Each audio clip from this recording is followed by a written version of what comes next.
la question là, c'est comment finalement, quand on interprète une parabole, qu'est-ce qui se joue? Qu'est-ce qui est en jeu dans l'interprétation de la parabole? On a vu ce matin qu'est-ce que c'était que ce genre littéraire, comment il était présent dans la Bible, et là c'est beaucoup plus sur comment saisir, arriver à saisir ces paraboles dans l'interprétation. Donc le premier point, je vais aller assez vite, c'est le processus d'identification. Donc ce que je disais ce matin, une parabole doit être vraisemblable car elle doit interpeller l'auditeur sur sa propre vie. Alors c'était très net dans le débat qu'on vient de voir. Quelque part, vous vous êtes identifié à des éléments de la parabole.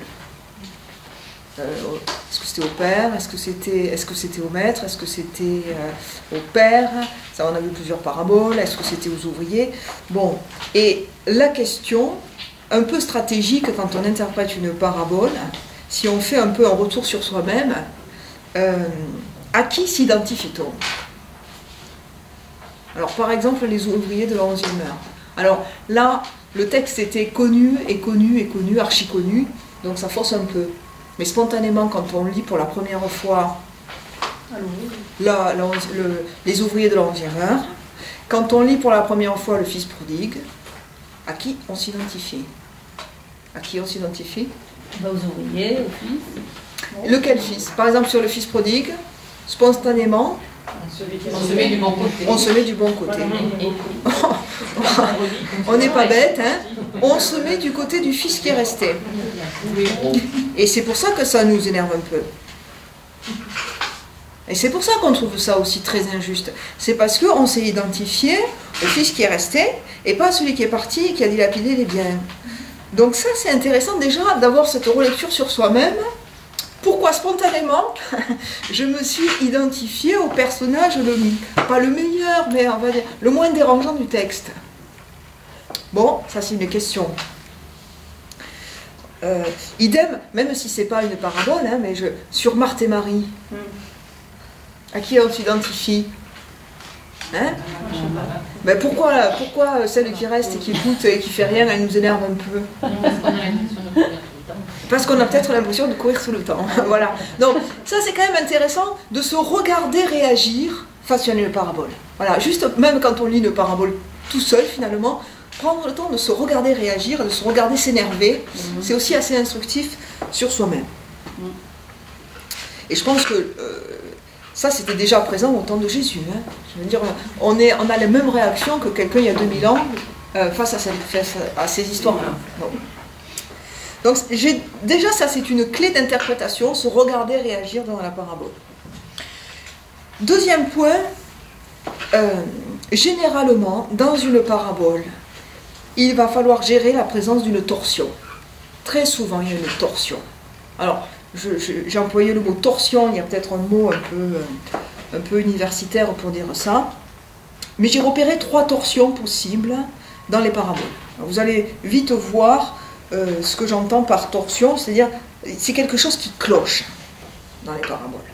Alors, le premier type de torsion, il y en a peut-être d'autres, hein, moi j'en ai vu 3, mais bon, c'est le côté excessif.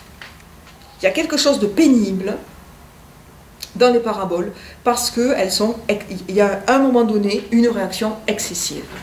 Alors, je vais prendre l'exemple de la parabole du bon samaritain. Donc, il y a un blessé. Okay. Le prêtre passe, il ne s'arrête pas, le lévite passe, il ne s'arrête pas, et puis il y a un samaritain qui est un étranger, bon, lui, il s'arrête, et voilà ce que nous dit le texte, donc c'est Luc chapitre 10, verset 32, il le vit, et fut pris de pitié, il s'approcha, banda ses plaies en y versant de l'huile et du vin, le chargea sur sa propre monture, le conduisit à une auberge et prit soin de lui. Jusque-là, je veux dire, ça va.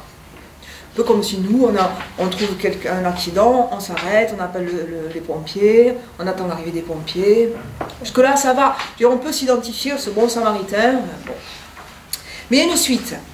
Le lendemain, tirant 2 pièces d'argent, il les donna à l'aubergiste et lui dit « Prends soin de lui. Et si tu dépenses quelque chose de plus, c'est moi qui te rembourserai quand je repasserai. » Alors là, ça ne va plus du tout.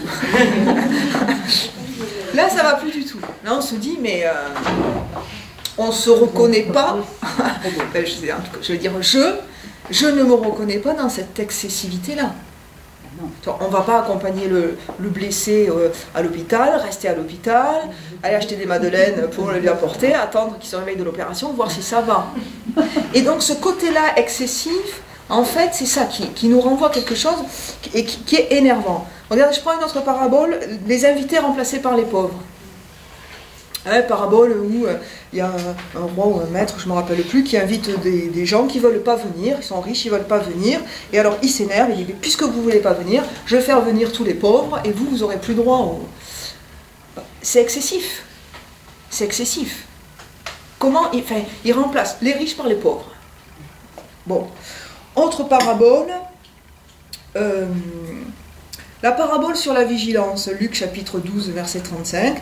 En gros, il y a des serviteurs qui attendent, et puis le maître arrive un peu à l'improviste, il va récompenser les serviteurs qui ont attendu, et punir ceux qui n'ont pas attendu. Est-ce qu'on se voit veiller 24 heures sur 24 pour attendre le maître? Non. Ça paraît totalement excessif. Et donc ça, c'est une torsion. Alors je pourrais... il faut que j'avance, donc je vais passer à un autre type de torsion. Donc le caractère excessif est problématique. Deuxième torsion, l'injustice. Alors c'est flagrant sur les ouvriers de la 11e heure, mais regardez sur le fils prodigue. Bon,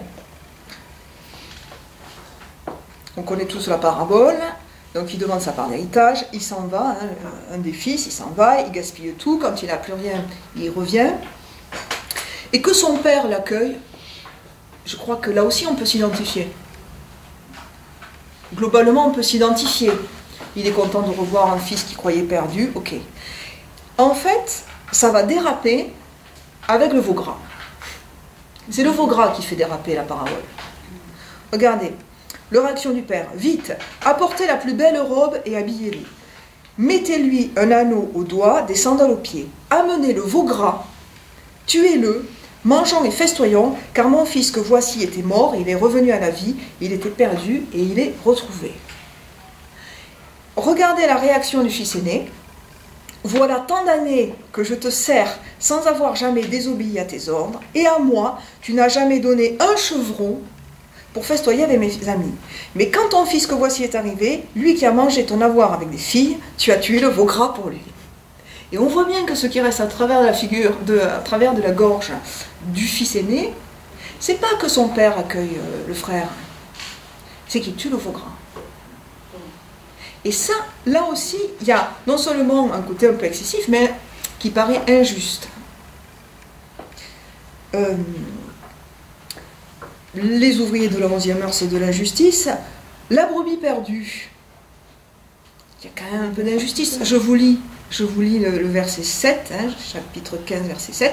Je vous le déclare, c'est ainsi qu'il y aura de la joie dans le ciel pour un seul pécheur qui se convertit, plus que pour 99 justes qui n'ont pas besoin de conversion.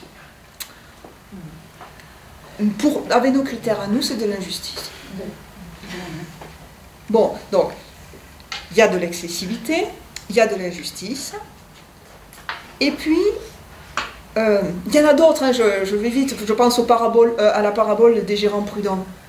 Je ne sais pas si vous la connaissez, il y a un gérant, il y a un maître qui donne plusieurs de l'argent, et il y en a un qui le cache dans la terre, plusieurs qui le cachent dans la terre en se disant ben, au moins je pourrais le lui rendre tel quel. Et puis il y en a un qui le fait fructifier et il va privilégier celui qui l'a fait fructifier. Ben, on se dit c'est quand même injuste pour celui qui a planqué l'argent en se disant pourvu qu'on ne le vole pas. Bon. Et puis troisième point, il y a une rudesse qui est quand même un peu démesurée. La parabole du figuier que l'on coupe, c'est quand même assez rude. C'est quand même assez rude, c'est-à-dire, ben, il ne fait pas de fruits, je vais le couper, le mettre au feu. La parabole de Lazare, que je racontais ce matin, Lazare qui demande, mais envoie quand même quelqu'un dire à mes frères qu'il faut se comporter autrement. Non, c'est pas la peine, ils ont déjà les Écritures. C'est un peu rude aussi.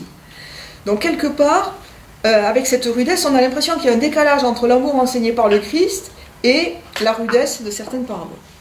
Alors, bon, ça fait beaucoup de torsions. Excessivité, injustice et démesure. Alors qu'est-ce que cela nous renvoie par rapport à l'interprétation?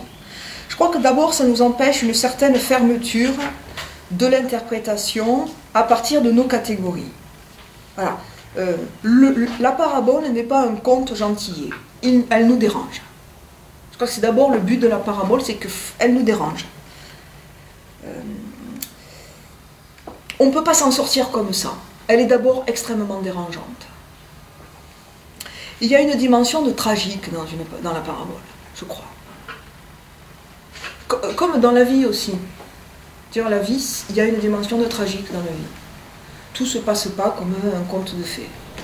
Et la parabole nous renvoie quelque chose de tragique, dans le sens où la parabole, comme la vie, il y a des injustices, il y a des choses excessives, et il y a des choses très très rudes qui nous dépassent. Et donc ça nous oblige, je pense, à deux choses. Ça nous rappelle que l'évangile n'est pas une morale. Parce que la morale, c'est la justice. Voilà. Et les paraboles ne sont pas toutes morales. L'évangile, c'est un chemin spirituel qui nous oblige à faire des décalages, des pas de côté. Voilà. C'est au-delà de la morale. C'est à côté de la morale. C'est pas les 10 commandements. Hein. On voit bien qu'une parabole, c'est pas les 10 commandements. La parabole, elle vient nous interroger sur ce qu'on n'est pas prêt à lâcher. Et justement, c'est là qu'elle est pénible. Et il faut accepter de se laisser déplacer par la parabole. Même si je crois que c'est illusoire de dire « Ah ben je lis une parabole et après tout va bien ». Non. Et je crois qu'elle appuie là où ça fait mal. En nous demandant ce déplacement. En tout cas, en nous le faisant voir. Après, on y adhère ou pas, on se déplace ou pas, chaque chose en son temps, peu importe. Quoi. Et il ne faut pas lâcher si on n'est pas prêt de lâcher. Ça y est, c'est pire que tout. Hein. Et le second point, cela nous rappelle également que l'amour de Dieu surpasse notre façon à nous d'aimer. Voilà. Quelque part, je ne peux pas enfermer Dieu dans mes catégories. C'est pas possible. Les paraboles qui disent un fonctionnement de Dieu, elles disent que Dieu, finalement, il est illimité dans son amour et que moi, j'ai du mal à l'admettre. Et c'est logique, hein. Enfin, je veux dire, on est humainement limité, c'est difficile d'envisager un amour illimité. Voilà. Donc Dieu, il est hors cadre, c'est ça que la parabole nous dit, et que finalement, une parabole, ça nous permet de contempler une autre réalité. C'est pas de la morale. C'est pas de la morale. C'est une fenêtre ouverte sur autre chose.